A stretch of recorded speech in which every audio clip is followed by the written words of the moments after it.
Hello, my name is Curtesh, and in this video I'm going to do a little review about the equipment I used when I did my 180-mile journey along the River Thames. It took 15 days, was in August-September 2019, and the weather was amazing pretty much throughout.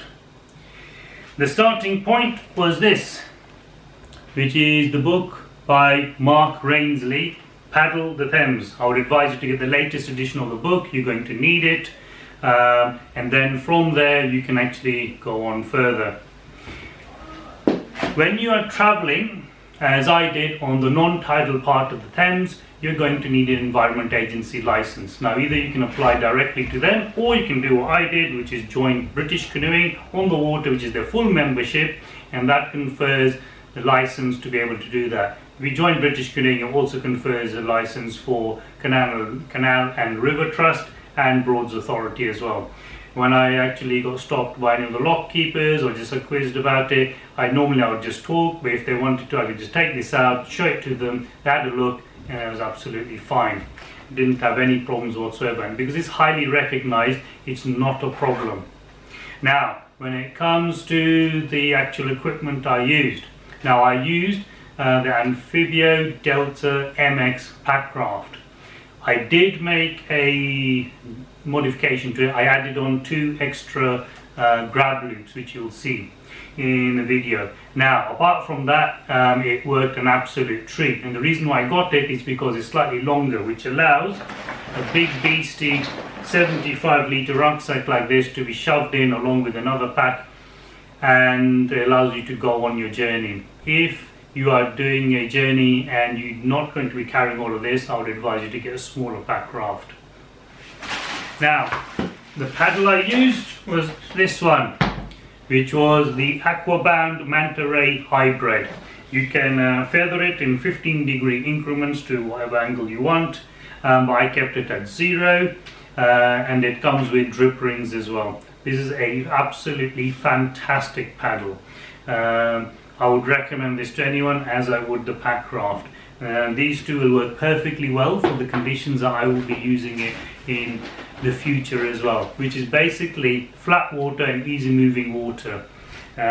This one's a light one for 12 full days. My Packraft was never deflated. I just inflated it and it stayed that way throughout. At one point I thought I'd let some air out from the valve. I put 3 breaths in, which I realized was a complete waste of time, and it was fine. No problems at all. The paddle I had assembled like this as one piece, and I left it for 12 days. Only then did I actually take it apart. Obviously it's a little bit stiff at the blade end, but I just pressed in, twisted, and it came out no problem. I've got a Werner paddle, and believe me, if I had taken that and left it for 12 days, it would have cemented and turned into one piece paddle. Now, what equipment did I use? Now, we start off with the rucksack. This is the Carrymore Sabre SF Special Forces 75-litre rucksack. I had a compass in there, which was never used. Well, let's have a look at what other bits I had along with me. I had the MSR Guardian. This is a water purification system. I only used it twice to take water out of the Thames itself to drink on the day 1. I think it was day 2 as well. I think it worked, or it must have done, because I wasn't vomiting and being ill. Always have a rubbish bag. Now, with the clothes, I was wearing the same clothes I was wearing in the 2018 walk that I did across the Alps, which is 600 miler. 2 tops, crab hoppers, 1 Rohan bottom. I took a fleece, which I only used a couple of times. I took waterproof bottoms, which are completely pointless. Then here's a silk liner, which I used as a towel because I left mine at one of the campsites. And some boxes. Now this icebreaker, grand. Make sure you get the slightly longer in the leg, because otherwise your bits just hang out if you get the regular version. A head net, completely useless. I use this a little bit. It's an expert pillow. It's an extra large size. What else have we got here? Thermarest. This was brand new, by the way. This is a Thermarest X-Therm Max in a large. I've got the regular size, but I want it large so I can actually move about and relax in it. It works brilliantly. This I would highly recommend as well. That's never going to change. And here we've got some more clothing, obviously socks as well. Now in this, I used to keep safe my repair patch for Packraft or Thames. Now this is tear aid patch type A. This is 7.5 centimeters or 1.5 meters long. Obviously it's quite long and quite big. However, I didn't know if I was going to need it and how much, so I've got that for the future anyway. Here we've got some extra batteries and stuff. This big thing here is a power bank, and it was for my phone, which I never used.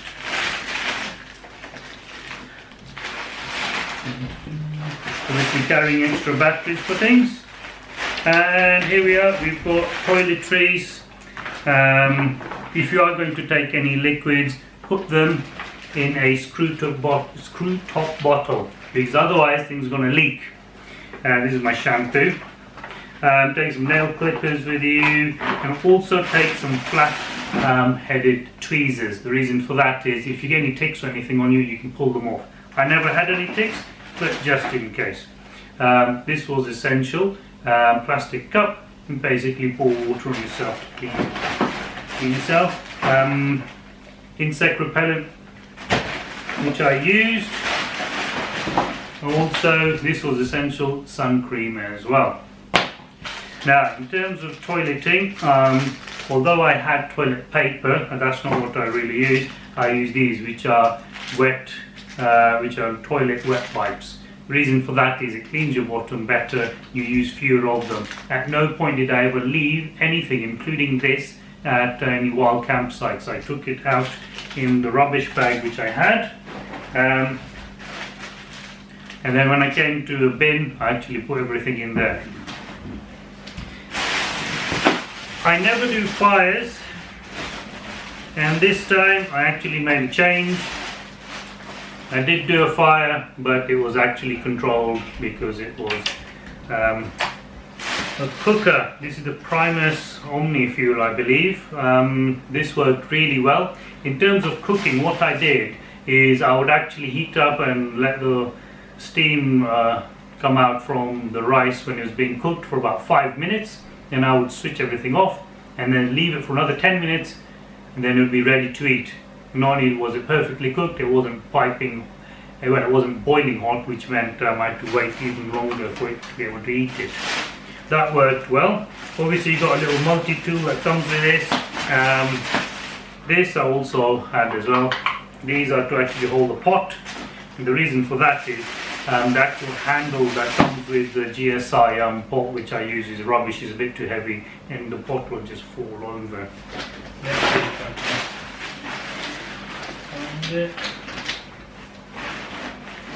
Here is the GSI pot that I used. It's got the lid, it's got a little frying pan kind of thing, and then there, and then it's got a little wash case which I never use, I just wipe it on the inside. Now, there is this thing which I was given when I was on a course, but I never use this. This basically is to keep your phone. What I would do, if you're going to be taking your phone with you, and you probably will be, put it in another case and make sure it's touchpad use only, and you disable the fingerprint recognition. The reason for that is your hands are going to become wet, your skin is going to change, and it won't recognize it. If you've got touchpad, it will work.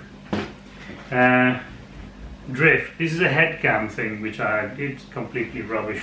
I'm not going to use it. I had a Garmin 64 ST. I bought it this year.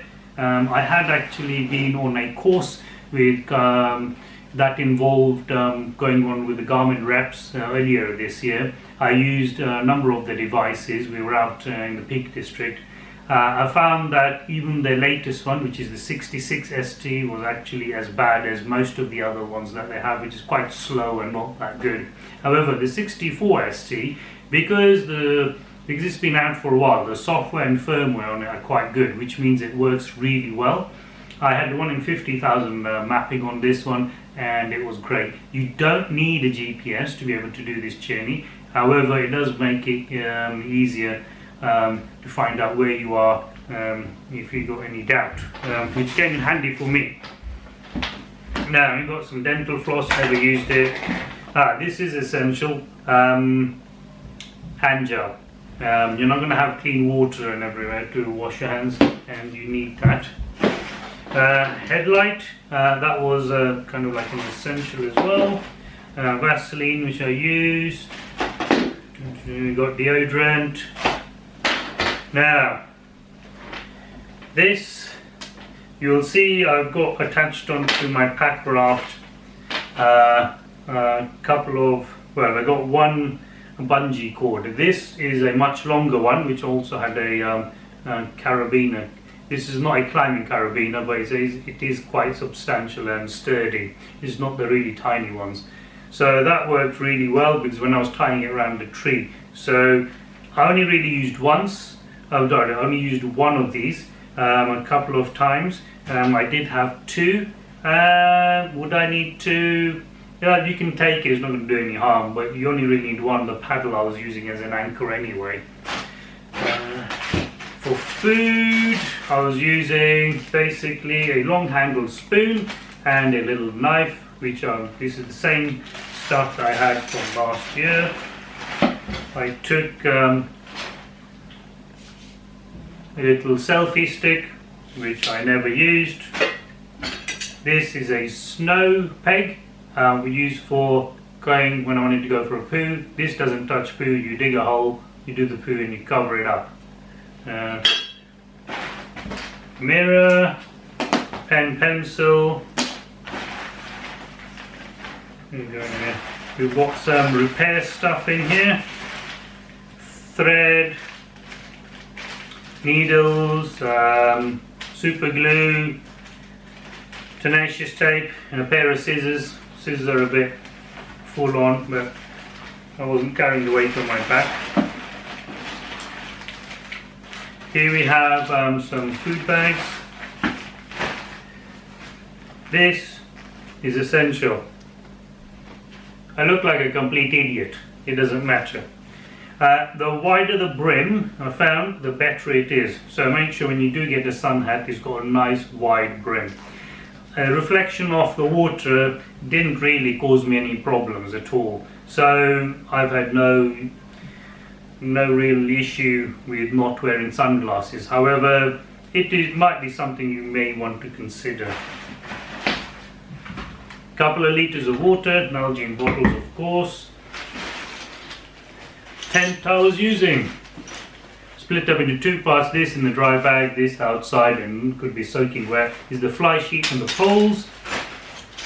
We said the inner, it's Big Sky International Chinook 1P.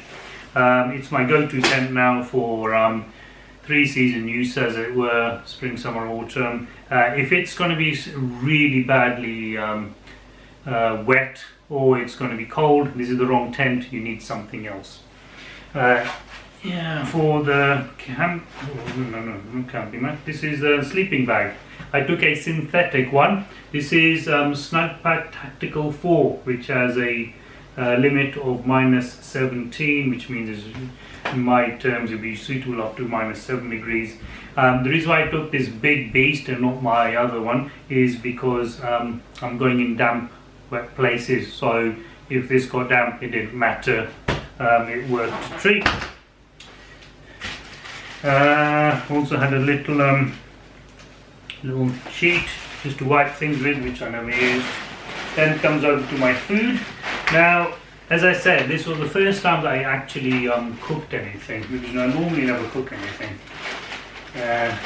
Survival on basics, which is basically biscuits, salted peanuts, dried meat, chocolate, and that basically gives you the calories you need to sustain you. Obviously it's not a healthy diet, which is why I take a multivitamin and mineral tablet. Now, I did supplement my rice with some extra flavorings. I have rosemary, tarragon, and I used up my garlic. That was essential to give a bit of flavour. Now, this time obviously there was something different, and that was I was using rice. And that worked well. I think for the future I need to use probably less, because I wasn't even eating all I was making. Now that covers most of it. You're going to be seeing some other clips as well. I personally would definitely recommend this journey to anyone. I would go from Cricklade all the way to Richmond. Now, the thing is, if you go from Cricklade to Cricklade, it's a bit of a jungle festival going on there. If you're going in a kayak or canoe, my advice is go with a saw, and I don't mean a poxy little one, I mean a proper big one, and take some secateurs potentially with you as well, because not only will you be helping yourself out, but you'll be helping anyone else that comes along as well. If you're going on a packraft, absolutely don't take anything like that, because any sharp pointy objects don't go well with a packraft. You can see that others had actually gone through and they had sawn through, which is obviously helping everyone. Now, it being overgrown, it's not overgrown by 1 year or 2 years, it's been multiple years. But if you want a bit of an interesting journey and you don't mind being covered in insects, at one point I had 3 caterpillars on me, umpteen spiders, other crawling and flying insects in my packraft and on me, then that's fine if you want a bit of a story to tell. Otherwise, if you want to skip all of that nonsense, you can just go from Cricklade and you got no problem, and you won't have any problems with the water levels either. So I would say go from Cricklade to Richmond, get yourself British Canoeing membership, get the book Paddle the Thames, and then do some training. I spent about 2.5 months before actually doing this journey going on the canals, going twice a week. I was travelling about 5 miles a piece, so I was getting myself physically used to and mentally paddling. That worked really well for me and I had no issues. I could feel here and in my hands, and we've got some calluses as well. That was okay, but I generally found that I was okay otherwise. One thing which I did find was that sitting down, I'm not that keen on. What I did find that the 2 days after I had done the 12 days of paddling really did help stretch my legs out. However, the walk itself was a bit crap, but it did help. I could have done 2 days of other walking, which would have been a bit more relaxing. But apart from that, I definitely enjoyed this journey. I'd recommend it to anyone, and I hope things go well for people. So this is what my setup looked like when I started. As you can see, I've got my boots at the back. They're not attached on in any way, they're just squeezed in. You've got my 20 kilo pack here.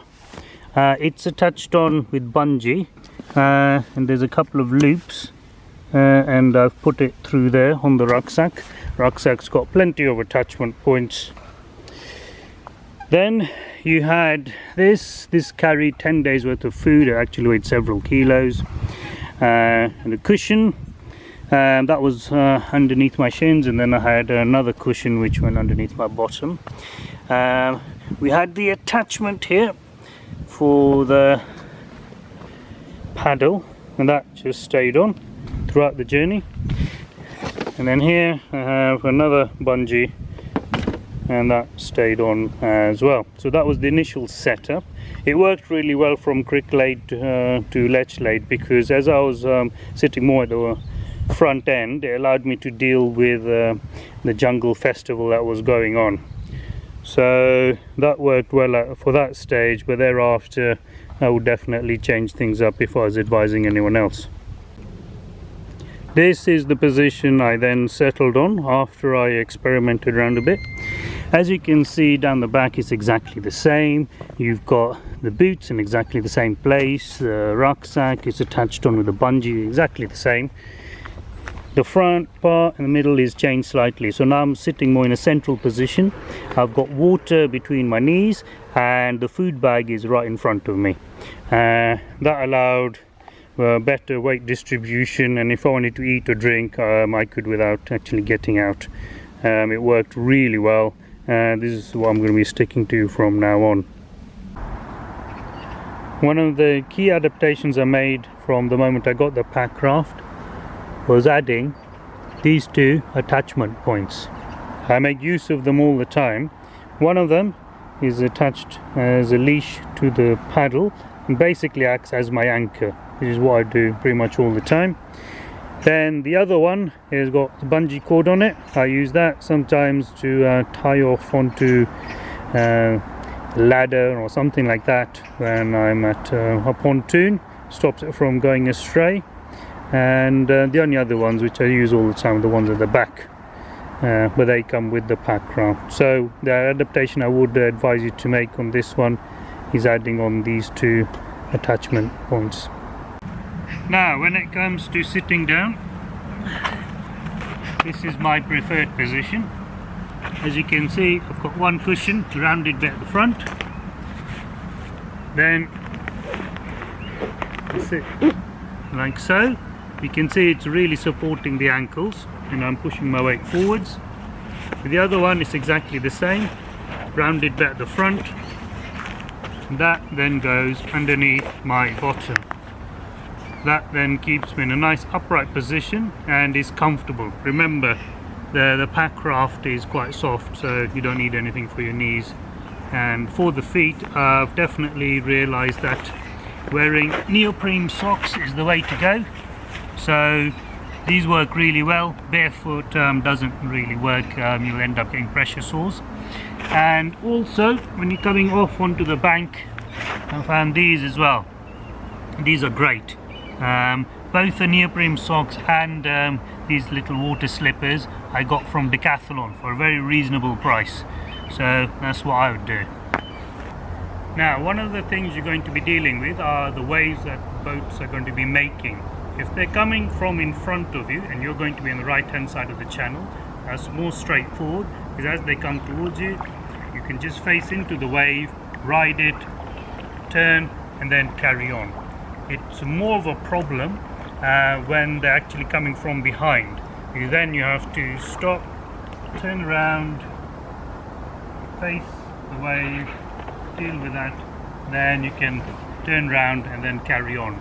Just remember, it's not only the initial wave that you're dealing with, you're also dealing with the bounce back that comes from the bank, so that can also cause you a bit of turbulence as well.